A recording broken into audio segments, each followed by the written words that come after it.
Hello friends, welcome to my YouTube channel. So let's start our next part, that is the protection from weeds. अब weeds क्या होते हैं? जो unwanted plants जो हैं, जो हमारी crops के साथ grow कर गए हैं, उनको weeds बोलते हैं. So Bujo and Baheli went to a nearby wheat field, जहाँ पे गेहूँ उगा रखा था वहाँ पे गए and saw that there were some other plants in the field, कि वहाँ पे गेहूँ के अलावा, wheat के अलावा और भी कुछ plants थे growing along with the wheat plants, जो कि वीट प्लांट के साथ ग्रो कर रहे थे. Have these other plants been planted purposely, तो ये क्या कह रहा है कि क्या इनको पर्पजली मतलब हमने खुद उगाया है इनको. In a field many other undesirable plants में grow naturally along with the crop. तो कई बार क्या होता है, नेचुरली ही अपने आप ही क्रॉप्स के साथ कुछ अनडिज़ायरेबल ऐसे प्लांट जो हैं वो ग्रो कर जाते हैं जो हमें नहीं चाहिए. These undesirable plants are called weeds, और इन्हीं अनडिज़ायरेबल प्लांट्स को वीड्स बोलते हैं. So the removal of weeds is called the weeding. तो इनको हटाने को क्योंकि इसकी ज़रूरत ही नहीं है, स्पेस भी कम हो जाती है, और जो हम मैन्योरिंग वगैरह करते हैं वो यूज़ भी कर रहे हैं, जो नहीं चाहिए उनको भी जा रहा है, तो इनको रिमूव करना होता है. इसी प्रोसेस को वीडिंग बोलते हैं. So weeding is necessary since weeds compete with the crop plant for water, nutrients, space and light. क्यों हटाते हैं हम, क्यों ज़रूरी है इसको हटाना?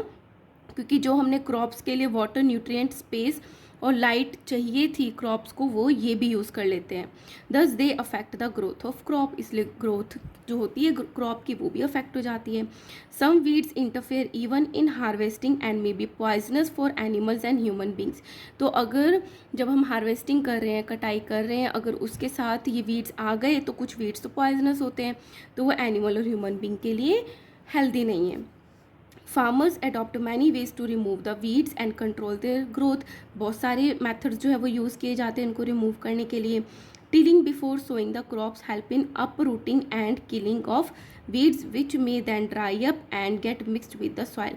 क्या है, जैसे खाली फील्ड पड़ा है, उस पर वीड्स ऑलरेडी ग्रो कर रखे हैं, तो जब हम टिलिंग करते हैं, प्लोइंग करते हैं, तो वो रूट से हट जाते हैं, अपरूट हो जाते हैं और वापस से वो सॉइल में मिक्स हो जाते हैं सूख कर. The best time for the removal of weed is before they produce flower and seeds. तो अगर वीड्स जो हैं वो ग्रो करे हुए हैं तो बेस्ट टाइम होता है जब उस पर फ्लावर्स नहीं आए हैं, उससे पहले उसको रिमूव कर दो. ना फ्लावर्स आए हैं ना सीड्स आए हैं. ठीक है, the manual removal includes the physical removal of the weed by uprooting और cutting them close to the ground from time to time. या तो हम हैंड से ही खींच के बाहर निकाल दें या रूट से काट लें, टाइम टू टाइम हमें ये सब करना पड़ेगा. This is done with the help of खुरपी, और ये किसकी हेल्प से होता है? खुरपी. आपको पता ही होगा, आपके पास गार्डन है तो आपने ज़रूर रखी होगी. और seed drill is also used to uproot the weeds, और सीड ड्रिल भी यूज़ करते हैं उसको हटाने के लिए वीड्स को. The weeds are also controlled by using certain chemicals called the weedicides. Insect को मारने वाले इंसेक्टिसाइड, वीड्स को ख़त्म करने वाले वीडिसाइड यूज़ होते हैं. लाइक 2,4-D, ये एग्जाम्पल आपको लर्न करना है वीडिसाइड का. These are spread in the field to kill the weeds, और ये पूरे खेत में स्प्रे कर देते हैं ताकि जो वीड्स हैं वो ख़त्म हो जाएं. They do not damage the crops. तो अच्छी बात क्या है कि जो हमारी क्रॉप है वो ख़राब नहीं होती, सिर्फ वीड्स ख़त्म हो जाते हैं. The weedicides are diluted with water to the extent required and spread in the fields with the sprayer.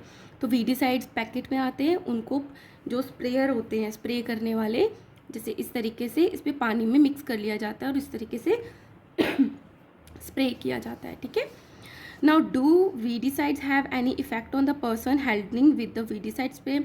अब ये पूछ रहा है कि क्या जो वीडिसाइड को स्प्रे कर रहा है वो उस पर्सन को ये वीडिसाइड अफेक्ट कर रहा है, कोई नुकसान पहुंचा रहा है. सो एज ऑलरेडी मैंशन, तो क्या लिखा है कि जैसे पहले बताया है, the weedicides are spread during the vegetative growth of the weeds before flowering and the seed formation. जब तक वीड्स की फ्लावरिंग और सीडिंग नहीं बन जाते उससे पहले स्प्रे कर देते हैं. The spraying of weedicide may affect the health of farmer, वो फार्मर्स की हेल्थ को अफेक्ट कर सकते हैं. So they should use these chemical very carefully, इसलिए उनको केमिकल्स जो है इनको बहुत केयरफुली यूज़ करना चाहिए. They should cover their nose and mouth with a piece of cloth during spraying of these chemicals. उनको अपना जो नोज़ है और माउथ है उसको कपड़े से कवर करना चाहिए स्प्रे करते हुए, ताकि उनकी इनहेल ना हो जाए, वो सांस में ना चला जाए और ना ही वो मुंह में चला जाए, तो वो एब्जॉर्ब हो जाएगा. सो this is about the weedicide. ठीक है, नाउ हार्वेस्टिंग, अब हमारी फसल जो है पक के तैयार हो गई, अब हम उसके काटना है, कटाई करनी है। So the harvesting of a crop is an important task, तो important obviously. The cutting of crop after it is mature is called the harvesting, तो क्रॉप को कट करना जब वो मेच्योर हो गई is called the harvesting. In harvesting crops are pulled out और cut close to the ground, या तो खींच के बाहर निकालते हैं या ग्राउंड के पास से नीचे से कट कर देते हैं। It usually takes 3 to 4 months for a cereal crop to mature, तो मोस्टली जो अनाज होते हैं उसको 3 to 4 मंथ्स लगते हैं मेच्योर होने के लिए। So harvesting is are in our country is either done manually by sickle, ये जो सिकल है इसको यूज़ करके हार्वेस्टिंग करते हैं, और by a machine called the harvester, तो ये मशीन का नाम है जो हार्वेस्टिंग करता है उसको हार्वेस्टर बोल देते हैं। In the harvested crop the grain seeds need to be separated from the chaff, क्या कह रहे हैं कि हमने कटाई तो कर ली, सीड्स है वो पौधे के अंदर है, उसको चैफ से अलग करना होता है। चैफ होता है भूसा, तो उसकी जो कवरिंग होती है जो ड्राई हो गई होती है उससे अलग करना होता है, ठीक है। जब हमने चैफ से अलग कर लिया उस प्रोसेस को क्या बोलते हैं, this process is called the threshing, उसको थ्रेशिंग बोलते हैं। तो मतलब सीड को उसके चैफ से अलग करने के प्रोसेस को थ्रेशिंग बोलते हैं।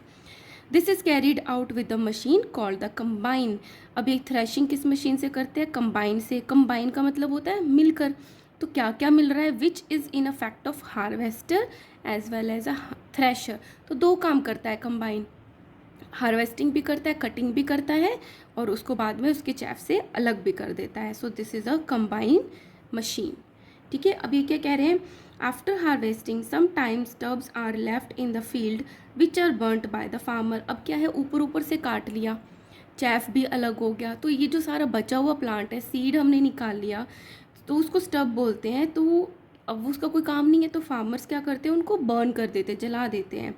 पहेली इज़ वरिड, तो ये पहेली जो है वो परेशान हो रही है। She knows that it causes pollution, obviously burning होगी, कार्बन बनेगा तो उससे पोल्यूशन होगा। It may also catch fire and damage the crops lying in the field, अब हार्वेस्ट करके इतना सारा अनाज कहाँ रखते हैं, फील्ड में ही तो इकट्ठा रखते हैं, तो इसकी वजह से उसको भी आग लग सकती है। तो farmers with the small holding of land do the separation of grain and chaff by the winnowing, तो क्या कह रहे हैं, जो छोटे फार्मर्स होते हैं जिनके फील्ड छोटे होते हैं, तो वो क्या करते हैं, ग्रेन को मतलब जो दाने हैं उसको चैफ से अलग करते हैं विनोइंग से। आपने अपनी मदर को देखा होगा, हिलाकर ऐसे गिराते हैं तो हवा से जो चैफ है वो उड़कर आगे चला जाता है, ग्रेन्स पीछे रह जाते हैं, उसी को ही विनोइंग बोलते हैं ना, ऐसे छान के। So you have already studied in class 6, ठीक है। Now come to the harvest festival, अब हार्वेस्ट कर रहे हैं, किसानों ने इतनी मेहनत करी है, तो जब वो हार्वेस्ट करते हैं उसका टाइम आता है तो वो एज अ फेस्टिवल वो सेलिब्रेट करते हैं। After 3 or 4 months of hard work there comes the day of the harvest, 3-4 months इतनी मेहनत करी, ध्यान रखा, हार्वेस्ट का टाइम आया। The sight of golden field of standing crop laden with grain fills the heart of farmers with the joy and the sense of well being, तो जब वो अपने फार्म को देखते हैं, लैंड को देखते हैं जहाँ पे इतनी सारी गोल्डन क्रॉप्स बन के बड़ी हो गई है, तो उनको उनके मन को बहुत खुशी मिलती है ना।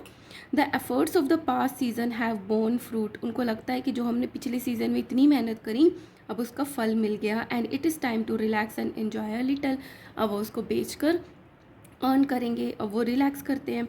The period of harvest is this of great joy and happiness in all parts of India, इसलिए जो हार्वेस्ट का फेस्टिवल है वो खुशी का टाइम है सारे इंडिया के जितने भी एग्रीकल्चर वाले लोग हैं। Man and women celebrate it with great enthusiasm, even हम लोग भी सेलिब्रेट करते हैं हार्वेस्ट फेस्टिवल्स को। The special festivals associated with the harvest season are Pongal, तो कौन कौन से फेस्टिवल है हार्वेस्ट से रिलेटेड, पोंगल, बैसाखी, होली, दिवाली, नबन्या एंड बिहू, तो ये सारे क्या हैं, हार्वेस्ट फेस्टिवल है, ठीक है। तो हमने सारी कटिंग कर ली, अब क्या हमें करना पड़ेगा, उसको स्टोर करके रखना पड़ेगा। स्टोर क्यों करना है, क्योंकि बहुत ज़्यादा ग्रो हुआ है, एकदम से हम सबको सेल तो नहीं कर सकते, तो स्टोरेज अच्छे से भी होनी चाहिए, और हम दूर तक पहुंचाना है तो भी हमें स्टोर कर रखना चाहिए, या किसी सीज़न में वो ग्रो नहीं हुआ लेकिन अनाज तो हमें चाहिए, तो अच्छे से स्टोरेज भी ज़रूरी है। सो ये मैं नेक्स्ट वीडियो में पोस्ट करूँगी। Hope you guys you are enjoying this chapter. If you like my videos kindly like share and subscribe. Thank you.